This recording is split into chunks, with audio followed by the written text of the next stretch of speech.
What is your biggest fear? What is the one thing that scares you the most? Is there someone staring you in the dark? Is there someone dragging your blanket onto the bed?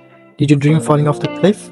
Is it the bat or the snake that will kill you? People fear a lot of things, but one of the most common fears that a middle-class teenager from a small town in Nepal has is a fear of failure.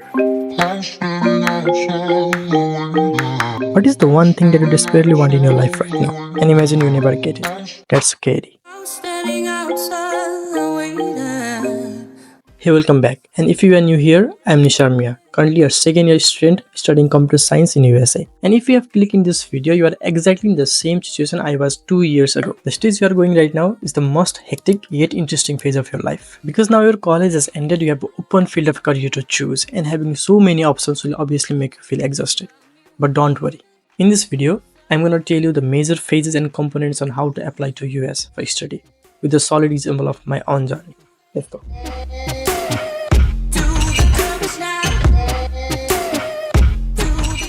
So before you start applying to the US, you should know the basic timeline of application. The university at US will accept students for 3 times in a year. They are called fall, spring and summer. Fall will start on August, September, spring will start on December and January, and summer start from April. The best time when all the universities open the application, admit many students and provide many scholarships is fall. It will be better if you target for fall semester, which I did. My 12th result came in December of 2021 and I targeted for the August of 2022. For starting the application, the first thing you will need is test results. So there are two kinds of tests. First is English proficiency test, which is IELTS or TOEFL, and second one is SAT. Some universities consider SAT as optional, but I highly prefer you to do SAT because it is very important for making your application look better and for getting better scholarships. I would suggest you to start planning for this test as soon as you give your 12th exam. For these exams, you should at least invest 2 to 3 months to score better. There are only 5 SAT exams in a year and 48 IELTS exams in a year. So you should plan your timeline according to the SAT exam. Talking about the marks, it is generally required to score at least 6 in the IELTS and 8 in the TOEFL. But it also depends upon the universities. Some universities will require higher marks and some will accept in even lower. There is another thing that should go parallelly with the test preparation, and that is document collection. There are two kinds of documents that you will require, academic and financial. Under academic document, there is obviously +2 transcripts. And then there is something called recommendation letter. You can simply go and talk with the professor of your college and they will issue the recommendation letter for you. They will just wrote that I know this student in my +2 and the academics was very great and things like that. You will at least need 2 recommendation letters from 2 different professors of your college. And the only financial document you require for US application is a bank certificate. Don't get confused. It's not a bank statement that contains 2 to 3 months of your transaction. It's just a bank certificate that shows you how much money do you have right now or your sponsor have right now in your bank account with the US currency equivalent to that amount. Next thing you need is essay. So essay is the way you talk with universities and show you who you are actually in person. And essay matters a lot. Basically the topic for essay could be your experience, your feeling or any incident that you find life-changing or many more like this. So after collecting all of these things, you should start applying to the universities. Generally, universities have their own portal to start application, but many of the universities also accept the Common App application. If you don't know about Common App, it's a common site where you can start application for the universities. You will upload these documents in the application portal or Common App to start the application with the universities. Some universities also have application fee ranging from $10 to $100. Application fee of some of the universities can be waived off through the academic counselor in the Common App, but you may have to pay for some of the universities. For paying the dollar amount from Nepal, I would recommend you to get a dollar card.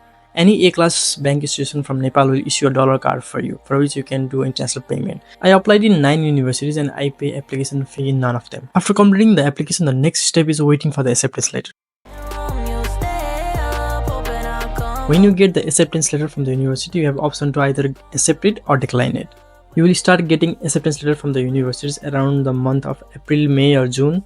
I get acceptance from 3 universities and I accept Northern Kentucky University at the end of May. After the acceptance letter, the next document you will get is I-20. After getting I-20 from the university, your focus should drive from the university to visa interview. For the visa interview, you should fill off DS-160 form and SEVIS and visa application form. You have to pay $160 for DS-160 and $350 for SEVIS fee. During the visa interview, the main problem is getting the dates of interview, because nobody know when will date open, and when the date open it will fill out very soon. So what I recommend is, instead of looking for the I-20 from the university you have chosen, you should first get I-20 from any of the university you have get accepted, because you can start your interview date booking process from any I-20 and you can change the I-20 later on. I get acceptance from the NQ at the end of the May, but my interview date searching started as the beginning of the May, because I registered all those forms using the I-20 of another university and I later on changed it to NKU. My experience on the visa interview is a whole different story, for which a full length video can be made. The best thing I like when applying to the US for study is that you don't have to pay huge chunks of money before you get the visa. Before you get any acceptance from the university, you have to pay for test results and application fee.